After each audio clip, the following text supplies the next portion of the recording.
Bonjour, nous continuons donc avec notre série de vidéos consacrées au dilemme de l'islam.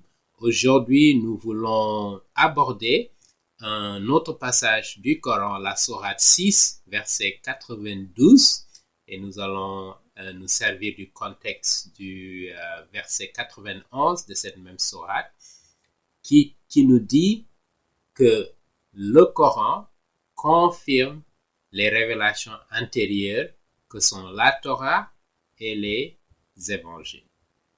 Et donc, étant donné que nous ne sommes pas des experts en islam, je ne suis pas un expert, donc ce que nous allons faire, c'est faire appel à des experts musulmans, des experts du Coran et de l'islam, qui ont fait des études approfondies et qui sont bien reconnus dans la communauté musulmane, en particulier la communauté soufie. Et je veux parler du théologien musulman du XIVe siècle qui a vécu entre 1300 et 1373, qui est d'origine syrienne, pour voir comment il campe le contexte de ce verset, de la sourate 6, versets 91 et 92. Et donc, lisons de près ce qu'il nous dit dans ce passage. Donc, verset 91, « Ils n'estiment pas Allah à sa juste puissance car quand ils disent « Allah n'a jamais rien révélé à l'homme ». Réponds-leur, Allah qui parle, qui donc a révélé le livre que Moïse a apporté aux hommes comme lumière et comme guide. Donc, ce livre, c'est la Torah, donc qui est un guide et une lumière, comme ils le disent. Vous l'avez écrit sur des feuilles, vous en avez divulgué une partie, mais vous en avez dissimulé la plus grande partie. Donc, apparemment, ils ont caché la plus grande partie de ce livre de Moïse, d'accord, de la Torah, qui vous a enseigné ce que par vous-même vous n'auriez jamais découvert, pas plus que vos pères. Répond, Allah abandonne-les à leurs intrigues et à leurs jeux. Donc ça, c'est le verset 91. Maintenant, regardons le verset 92 qui parle du fait que justement la Torah et les évangiles confirment, le Coran confirme justement la Torah et les évangiles. Et voici un livre béni qui confirme les précédentes écritures, d'accord, que sont la Torah et les évangiles. Et nous te révélons pour que tu avertisses la ville, métropole et ses environs, ceux qui croient au Seigneur au jour dernier, croient à ce livre qui est le Coran et seront assidus à la prière. D'accord? Maintenant, regardons de près le commentaire que Ibn Kathir fait de ces deux versets. Donc, il nous dit ce verset selon les dires d'Ibn Abbas. Vous vous rappelez Ibn Abbas, donc c'est le cousin du prophète Mohammed, qui est un exégète musulman, qui a fait beaucoup de commentaires sur le Coran, donc à ces versets dans les études coraniques. Et Mujahid et Ibn Jaïr. Ibn Jaïr, c'est Al-Tabari, qui a vécu au Xe siècle de l'ère chrétienne. Il dit, fut révélé au sujet des Qurayshites, d'accord? Les Qurayshites, c'est des Mécois, d'accord? Donc des polythéistes qui ne croyaient pas en Dieu, donc qui n'ont pas apprécié Dieu à sa juste mesure et traité ses prophètes de menteurs, d'accord? Voilà ce qu'ils nous disent, Ibn Abbas, Mujahid et Ibn Jaïr qui est Al-Tabari. On a dit aussi que ce fut à propos des Juifs et précisément Malek Ben Saïb. Donc vous voyez là, il y a une petite différence entre les deux points de vue. Nous avons le point de vue de Ibn Abbas, Al-Tabari et Mujahid, et nous avons un autre point de vue qui dit que justement c'est des Juifs, c'est pas des Qurayshites. D'accord? Continuons la lecture pour voir ce qu'il nous dit. Et donc précisément Malik Ben Saïf. Mais il s'avère que la première opinion est la plus correcte. Donc, Ibn Kathir vient corriger pour dire que l'interprétation qui est correcte, c'est qu'il s'agit de Qurayshites. D'accord? Mohammed s'adresse à des Qurayshites avec Allah, lorsqu'Allah lui fait cette révélation. D'accord?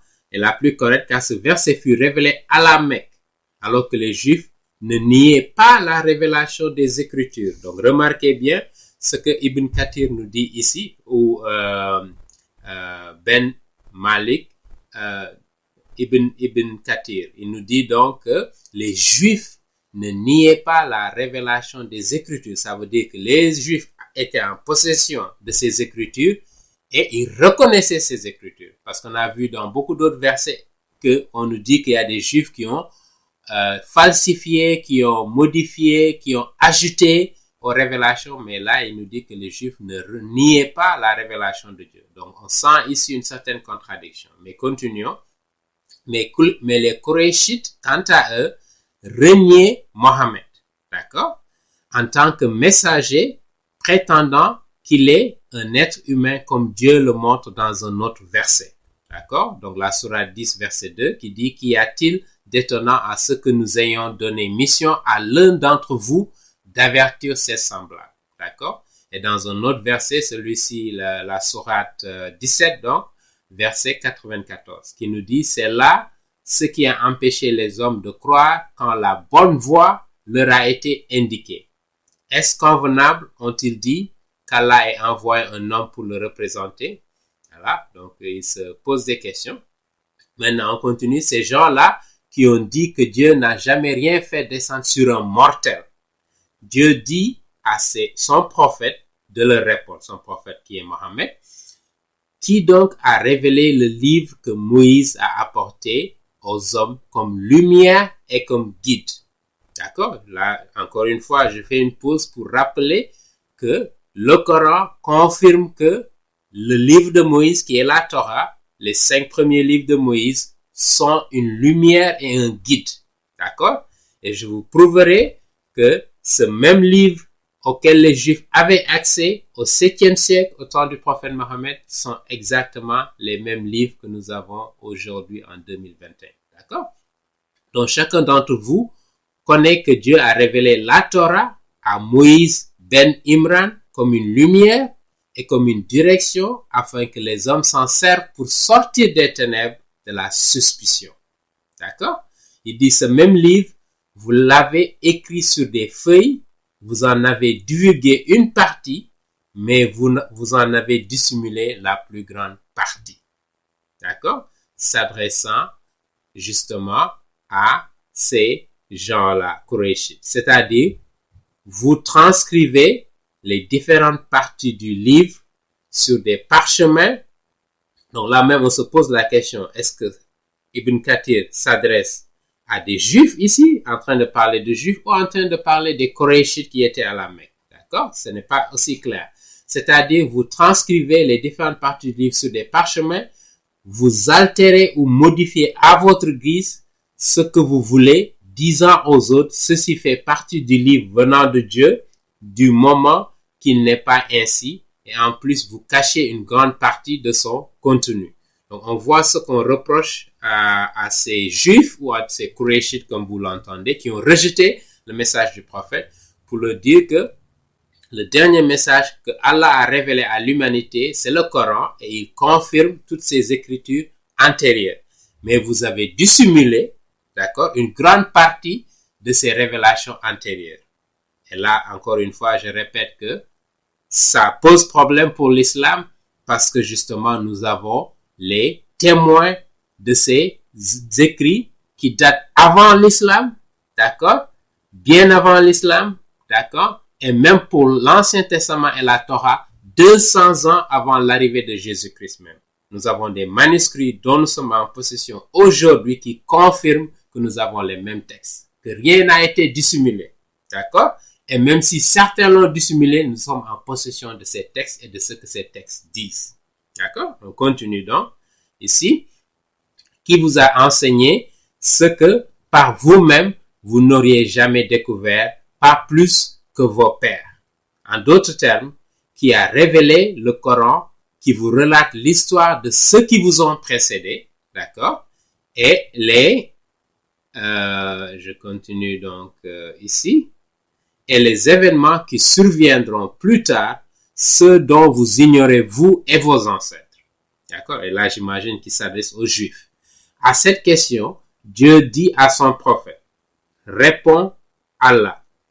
C'est bien lui qui a révélé le livre, puis abandonne-les à leurs intrigues et à leurs jeux, et laisse-les s'amuser à discuter, plonger dans leur égarement et erreur jusqu'à ce que la certitude leur parvienne, et alors ils sauront à qui est réservée la bonne fin, à eux ou à ceux qui craignent Dieu.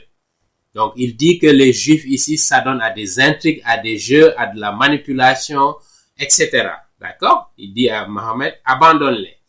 Et voici un livre qui est le Coran, d'accord, béni, qui confirme les précédentes écritures et que nous te révélons pour que tu avertisses la ville métropole, d'accord, la Mecque et ses environs, d'accord. Mais on a vu que le Coran ne confirme pas la Torah, ni les évangiles. Donc ça contredit ce qu'on voit dans la Torah et dans les évangiles, d'accord. Il dit la Mecque et ses environs, d'autres bourgs et régions où vivent les différentes nations et communautés issues des reins d'Adam.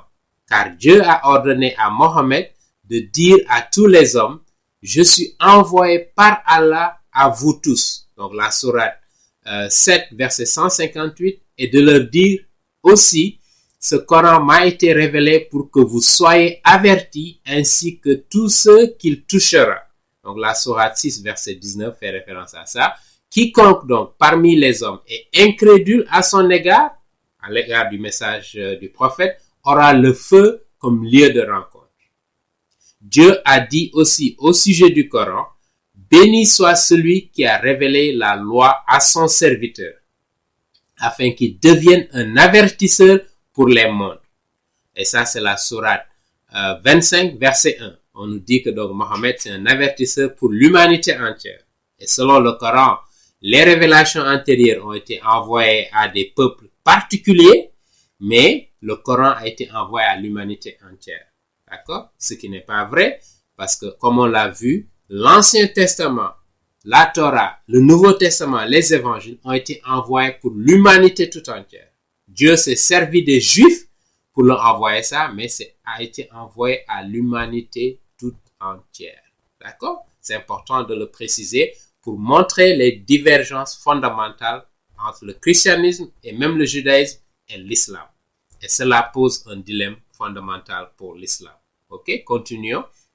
Il est cité dans les deux Sahih, Sahih Bukhari et Sahih Muslim, qui sont des imams du 9e et du 10e siècle, que l'envoyé de Dieu a dit, on m'a accordé 5 faveurs qu'aucun autre prophète n'avait reçues. Et parmi ces faveurs, Dieu a envoyé chaque prophète à son peuple. Voilà ce que je disais. Tandis que moi, Mohammed, j'ai été envoyé au monde entier.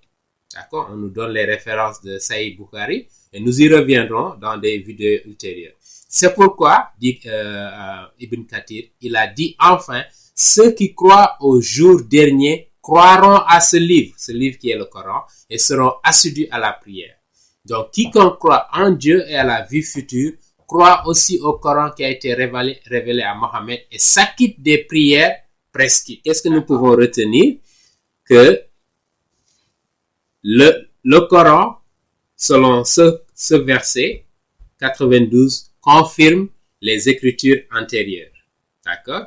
Mais nous savons que il y a beaucoup de contradictions entre le Coran et les enseignements de la Torah et des évangiles.